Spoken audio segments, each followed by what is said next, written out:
Elshita News and Talk.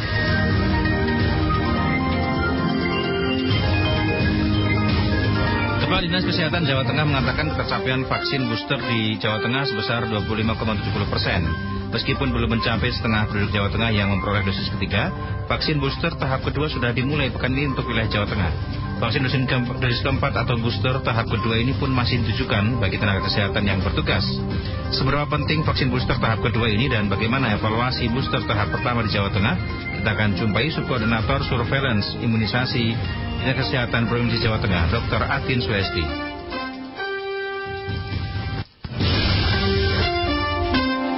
Elshita News and Talk.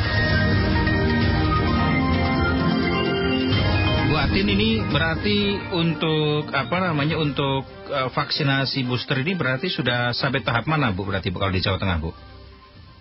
Iya, terima kasih. Jadi untuk pemerhati Radio Elshita ya Mas ya. Iya. Jadi kami dari Dinas Kesehatan Provinsi Jawa Tengah memang membuat rekapan ini setiap hari. Ini sampai dengan tanggal 3 Agustus kemarin, pelaporan kami yang untuk vaksin primer, yaitu vaksin dosis pertama ada di cakupannya 93,98%, vaksin keduanya 83,22%, dan untuk vaksin boosternya itu ada di cakupan 25,70%. Sebenarnya target dari Bapak Gubernur sampai dengan 40% minimal, karena untuk percepatan mencapai herd immunity tadi. Nah ini fokusnya memang masih pada lansia, ya pada lansia, kemudian juga ini yang memang sedang diinginkan karena pada lansia memang kemungkinan terjadinya insiden untuk kasus kesakitan, kematian, bahkan kecacatan karena dampak dari pandemi itu kan masih tinggi, sehingga itulah yang dikejar. Nah kebetulan untuk vaksin pertama sudah bagus di angka 81,58,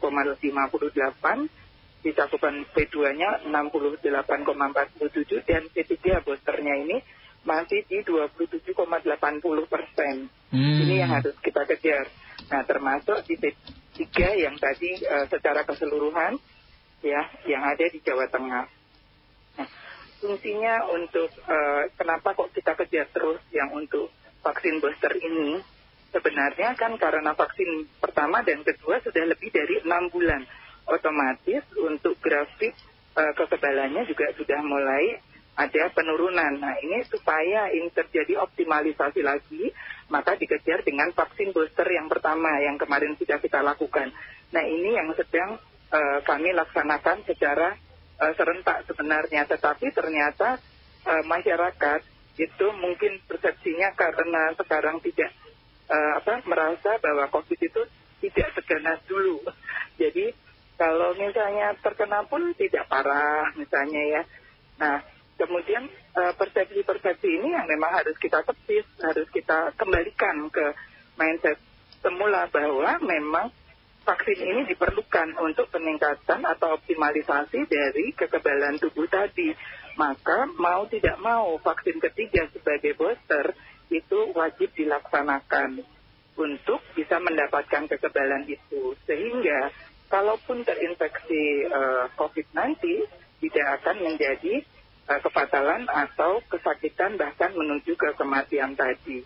Apalagi pada lansia kebanyakan kan sudah ada komorbid. Dan lansia kebanyakan memang di rumah. Tetapi untuk keluarga yang tinggal serumah dengan lansia ini, itu yang biasanya masih produktif, dia mobilitasnya tinggi. Nah begitu masuk di rumah, kita kan tidak tahu dia sudah membawa virus ini atau tidak, gitu kan. Nah inilah yang harus kita jaga, maka lansia ini tetap kita lakukan booster tadi. Nah ini kami menghimbau semua untuk bekerja sama, bergerak bersama, itu untuk bisa mencapai target-target yang memang ditentukan. Dan ini target ini bukan dari Dinas Kesehatan yang menentukan atau dari tenaga kesehatan, tetapi para ahli di seluruh dunia sebenarnya, termasuk di Indonesia. Itu demikian Mas.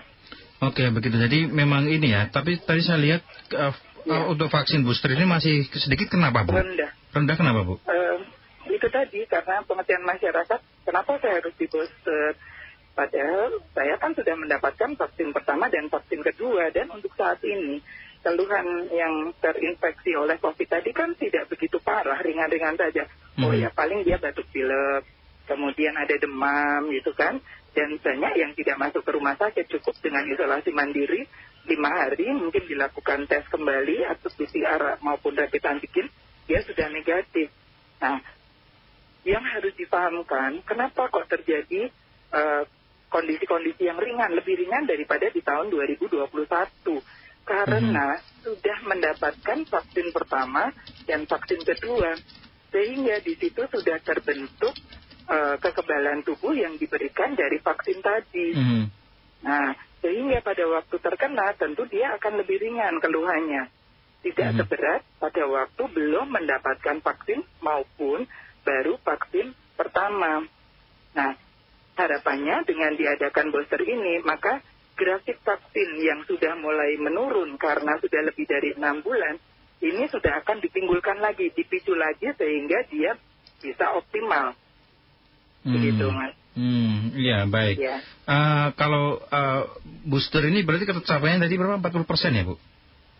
Booster ini 25,70 yang harus kita targetkan itu di atas 40%. Di atas 40% ya. Ini upaya-upaya yang dilakukan berarti sampai sekarang apa? Karena begini ya, kalau saya melihatnya, semisal saya sering interaksi dengan masyarakat kampung di yang sepuh-sepuh ini, terutama yang lansia itu, merasa trauma dengan vaksin yang diberikan sebelumnya. Kayak semisal badan gerges begitu ya, kemudian pusing dan sebagainya. Ini ketika mau vaksin lagi ada yang merasa dalam tanda kutip agak takut ini, Bu. Ini bagaimana, Bu? Ya, baik. Jadi memang kondisi seseorang dalam menerima vaksin itu sangat subjektif. Sangat subjektif sekali. Nah, kondisi ini akan sangat dipengaruhi oleh aktivitas sebelumnya. Aktivitas sebelum orang ini menerima vaksin. Jadi misalnya dia belum makan, belum sarapan, kemudian pada saat akan divaksin dia bekerja terlalu berat. Misalnya kalau ini yang kami lihat biasanya pekerja-pekerja yang di pasar misalnya ya, kemudian orang-orang yang tidurnya terlalu malam, sehingga istirahatnya sangat kurang. Kemudian lupa tidak sarapan, nah itu akan menimbulkan reaksi, tapi reaksi ini ringan, efek samping tadi, bisa pegel-pegel, bisa demam, gitu, bisa dengan diberikan anti nyeri misalnya yang ringan saja, paracetamol atau panadol misalnya, itu sudah cukup. Itu bisa mengantisipasi kondisi ini. Dan keluhan-keluhan ini yang tadi saya sampaikan, biasanya mereka termakan oleh hoax yang ada di medsos. Itu cepat sekali memang menyebar. Kami kan tidak bisa membendung hal ini. Nah, maka yang kami mohon dari pemirsa itu mensikapi semua berita yang ada di medsos itu dengan bijak. Jadi kita harus melihat, karena apa yang disampaikan di dalam medsos itu sangat subjektif tadi. Kan satu orang dengan yang lainnya sebenarnya tidak sama. Ya, kondisi-kondisinya. Jelas kalau misalnya semalam ternyata begadang sampai jam 1, jam 2 baru bisa tidur. Kemudian pagi tidak biasa sarapan, hanya mungkin minum kopi atau minum teh. Kemudian jam 8, jam 9 divaksin, tentu akan ada keluhan. Karena setelah itu mungkin langsung bekerja lagi. Sarapan nanti sekitar jam 11, jam 1 misalnya, makan siang kan itu. Nah ini pasti akan membawa efek samping atau ada dampak dari itu. Ditambah dengan tadi ada sugesti ya. Sugesti bahwa nanti kalau divaksin aku begini begitu. Nah, seperti itu, Mas. Iya, jadi ini memang harus ada pendekatan edukasi lebih banyak lagi ya, Bu, ke lapangan. Iya. Tapi kalau saya lihat sebenarnya bahkan dekat RT sekarang sudah mulai ini ya, para petugas vaksin itu bahkan sampai ke tingkat RT itu, Bu. Iya. Untuk masuk. Karena semuanya betul. Jadi kami sudah mempunyai data. Sebenarnya sudah mempunyai data by name, by address-nya. Itu dari masing-masing RT RW yang masuk ke kelurahan. Dari kelurahan itu kami ambil masuk ke DKK. Jadi tiap kabupaten, kota itu di puskesmasnya masing-masing itu sudah mempunyai target. Misalnya dari kelurahan Kelurahan Semarang Selatan misalnya, atau Kecamatan Semarang Selatan, itu dari berapa kelurahan itu berapa orang yang harus divaksin booster ya, itu ada. Termasuk per ininya, jadi nakesnya berapa, masyarakat umum berapa, pelayan publik berapa, itu sudah ada semuanya gitu. Jadi data-data itu sebenarnya di dalam atau di data Dinas Kesehatan itu sudah ada. Jadi kalaupun nanti pemerintah itu akan memberikan vaksin, mengalokasi, itu sudah muncul sebenarnya. Tapi ini yang menjadi kendala tadi, bahwa tidak semua, ini kan vaksin satu misalnya 93%. Vaksin kedua hanya 83% sampai saat ini. Karena pada saat akan vaksin kedua, maka orang-orang yang sudah mendapatkan vaksin pertama dulu di tahun 2021, ini ternyata karena merasa baik-baik saja, merasa ya dalam tanda kutip ya Mas ya, itu dia akan bisa juga pergi ke luar Jawa atau luar daerah tempat dia bekerja sebelumnya. Nah inilah yang harus dikoordinasikan dengan tempat dia, lokasi yang sekarang ada di mana, supaya mendapatkan vaksin yang kedua gitu. Sama juga nanti yang untuk vaksin booster, vaksin pertama, kedua ada di daerah Semarang atau di kota Semarang misalnya. Tapi ternyata dia bekerjanya ada di Jakarta. Maka baik KTP itu sebenarnya dia bisa booster di Jakarta, tetapi KTP-nya kan tetap KTP orang Semarang, sehingga cakupannya tetap masuk yang ada di Jawa Tengah, terutama di kota Semarang. Seperti itu sebenarnya bisa dilacaknya dari situ, Mas. Oke, baik. Kalau untuk target untuk booster kedua ini berarti bagaimana, Bu? Targetnya kabarnya untuk nakes ya, Bu ya, Mas ya? Oke. Kenapa kok memang ini ada kebijakan dari kementerian, itu sasaran pertama adalah nakes. Karena dalam hal ini nakes itu seperti yang mungkin teman-teman juga atau pemerintah ketahui, bahwa tidak pernah berhenti. Jadi mereka 7 hari dalam 1 minggu mereka harus memberikan pelayanan vaksin ini. Meskipun ada jadi sesi pertama jam 7 sampai jam 2, nanti jam 2 sampai jam 8 malam misalnya, itu mereka tetap wajib memberikan pelayanan seperti itu di semua tempat, di pos-pos vaksin, baik itu di puskesmasnya sendiri maupun di rumah sakit atau di sentra-sentra vaksin gitu. Misalnya kalau di Semarang kan sentra vaksinnya itu ada di Paragon misalnya, yang dibuka oleh UPT-nya Dinkes Prof, itu ada di Paragon yang dilaksanakan oleh teman-teman BKIM, itu ada misalnya jam 11 sampai dengan jam 3. Kemudian yang ada di Hotel Tentrem itu mulai jam 10 pagi sampai dengan jam 3 sore. Kemudian nanti ada di pos-pos lain, misalnya di Polres yang untuk pengambilan SIM atau misalnya perpanjangan SIM itu ada juga gitu, Mas. Jadi petugas kesehatan ini akan melayani di semua tempat yang memang memerlukan pelayanan segera vaksinasi ini. Dan vaksinator ini kan harus dalam kondisi fit, yang tentu teman-teman vaksinator ini kebanyakan atau 90% dari nakes, kecuali yang bagian administrasi pencatatan. Maka inilah yang disasar pertama, supaya pada saat dia melakukan atau melaksanakan pelayanan ini tetap dalam kondisi kesehatan yang optimal, seperti itu. Jadi utamanya untuk nakes dulu. Ya, memang nakes ini bisa diartikan sebagai garda terdepan ya, Bu Atin ya. Tapi kalau untuk tercapaian nakes sendiri, sebagian besar sudah divaksin berarti sekarang ya, untuk booster kedua. Jadi vaksin pertama itu memang 148%. Vaksin kedua 145%, vaksin ketiga itu ada sudah sampai ke 126%. Memang kalau ini kan berbeda dengan yang masyarakat umum ya, karena nakes ini kan kadang bertambah. Misalnya bulan besok, sudah banyak yang lulus, terus mereka diterima di optik, di apotek, atau di rumah sakit, maka ini penambahannya akan bertambah terus.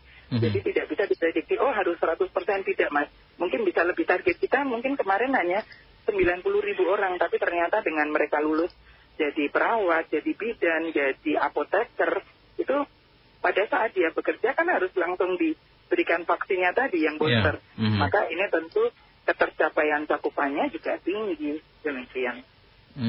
Oke. Bu, tapi kalau dilihat dampaknya adanya vaksin ini kepada kekebalan tubuh sejauh ini bagaimana sih, Bu, di Jawa Tengah? Tadi seperti yang saya sampaikan di awal, jadi keluhan yang dulu di tahun 2020, 2021, kefatalannya tinggi sekali. Bahkan tidak hanya masyarakat umum, tetapi kami pun tenaga nakes, tenaga kesehatan itu banyak juga yang berjatuhan. Mereka gugur juga. meninggal dengan kondisi COVID tadi kan Mas. Nah karena tadi kondisi-kondisi kekebalannya yang menurun cepat, apalagi dengan aktivitas yang sangat tinggi, loadnya mereka dalam melayani itu tinggi sekali. Nah dengan adanya vaksin booster tadi, itu ternyata pertama, kedua, kemudian ditambah dengan booster yang minimal kalau diberikan itu 3 bulan setelah pemberian vaksin dosis kedua, itu ternyata peningkatan untuk daya tahan tubuhnya meningkatnya cepat sekali dan itu bertahan lebih lama daripada booster kedua. Gitu. Ya, untuk mencapai optimalisasi kekebalan tubuh tadi dengan diberikannya vaksin booster. Nah, inilah yang kemudian menjadi kebijakan dari kementerian atau dari pusat bahwa nakes yang sampai dengan saat ini masih mengejar untuk cakupan-cakupan vaksin COVID maupun yang non-COVID terutama untuk anak-anak, itu mereka akan bekerja terus-menerus. Yang saya maksud tadi, 7 hari dalam 1 minggu, itu kan. Nah, maka ini kita dibekalinya dengan kesehatan, kekebalan tubuh tadi, meningkatkan daya tahan tubuh dengan pemberian vaksin booster kedua. Seperti itu agar kalaupun terinfeksi, ya sudah cukup kuat untuk menangkal infeksi itu, sehingga tidak menjadi sakit. Oke. Ini penting sekali ya diketahui oleh masyarakat berkaitan dengan vaksin ini. Kalau kemudian vaksin ini benar-benar dipahami bahwa ini akan membawa dampak yang positif, mungkin akan ada peningkatan yang cukup bagus ya. Tapi kalau sekarang kontrol terutama pengawasan bagi masyarakat yang vaksinnya masih kurang di lapangan bagaimana Bu? Semisal ketika masuk tempat wisata atau tempat ke publik ini bagaimana Bu? Untuk saat ini masih dengan screening dengan PL ya. Jadi mereka masih dengan peduli lindungi itu akan dilihat oleh teman-teman yang dari penjaga-penjaga yang ada di tempat wisata, kemudian mall. Memang ini sudah tidak segencar dulu atau tidak strict dulu. Padahal ini kan sangat penting bagi mereka sendiri, bagi masyarakat umum. Kalau mereka misalnya belum sampai dengan booster, baru vaksin primer, otomatis itu sudah lebih dari 6 bulan. Grafik untuk kekebalannya tentu akan sudah menurun banyak. Nah ini mereka tidak sadar bahwa dalam lingkungan yang penuh tadi atau mungkin di mall, ya di tempat wisata, mereka berkerumun atau berkumpul dengan orang banyak yang kita tidak tahu status kesehatannya saat itu. Kan mereka juga bisa dari perjalanan jauh, dari tempat-tempat yang kemungkinan masih membawa virus COVID tadi. Ya, dengan adanya dia tidak mendapatkan booster, maka kemungkinan akan terinfeksi dan menjadi sakit itu tinggi sekali. Nah ini yang sebenarnya tidak kita harapkan. Maka yang kami dorong semuanya itu untuk semuanya. Kami juga minta bantuan ke tokoh-tokoh agama, tokoh masyarakat untuk tidak hanya menghimbau, tapi mewajibkan untuk bisa mendapatkan vaksin booster ini. Dan sekarang memang kenaikannya sebenarnya sudah tinggi sekali untuk masyarakat umum. Yang kami lihat dari tempat-tempat sentra vaksin tadi, misalnya di Tentrem, itu sehari bisa 200 sampai 400 orang yang kami vaksin booster di sana. Ya, nah ini tapi tetap pemahaman ini harus kami sampaikan sampai ke grassroots atau sampai di tingkat desa-desa yang lainnya. Dan ini yang diberikan oleh teman-teman dinas kesehatan atau nakes yang ada di puskesmas itu adalah mereka tidak ini tapi termasuk sweeping dari rumah ke rumah. Gitu. Ya, jadi pada saat sweeping saat ini kan baru diluncurkan untuk imunisasi kejar dan bian pada anak-anak usia 9 bulan sampai 59 bulan. Jadi 0 sampai 5 tahun. Pada saat teman-teman nakes ini berkunjung ke rumahnya, kemudian di sana kan ada banyak juga orang dewasanya. Pasti akan ditanya, Bapak, Ibu, Mas, Mbak, sudah vaksin belum? Vaksinnya sampai mana? Maka akan dilihat pada HP-nya masing-masing. Oh ya, ternyata atau mereka akan diminta menunjukkan kartu vaksin yang sudah didapat, sertifikat vaksin itu. Nah, setelah ditunjukkan, oh ya ternyata sudah vaksin pertama, kedua, dan booster, maka ini akan diedukasi bahwa anak-anak nanti juga yang usia 6 sampai 11 tahun harus semuanya mendapatkan vaksin primer dosis 1 dan 2. Kalau orang tuanya ternyata ada lansia kakek nenek di situ, oh ini kakek nenek usianya sudah sekian, nanti daripada sakit kalau mendapatkan booster ini lebih baik gak usah karena mereka nggak mau repot, maka juga akan diedukasi oleh teman-teman nakes ini. Nggak apa-apa, jadi mereka selain membawa vaksin rutin juga membawa vaksin COVID yang nanti akan diberikan pada yang usia di atas 18 tahun tadi, Mas. Baik. Seperti itu yang sudah upaya-upaya yang kami lakukan. Ya. Baik, terima kasih ya Bu Atin sudah berbincang bersama El Sinta. Harapannya nanti bisa tercapai untuk dosis vaksinnya. Selamat siang Bu Atin. Iya, selamat siang, Mas. Demikian mendengar Subkoordinator Surveillance Imunisasi Dinas Kesehatan Provinsi Jawa Tengah, Dr. Atian Suhesti.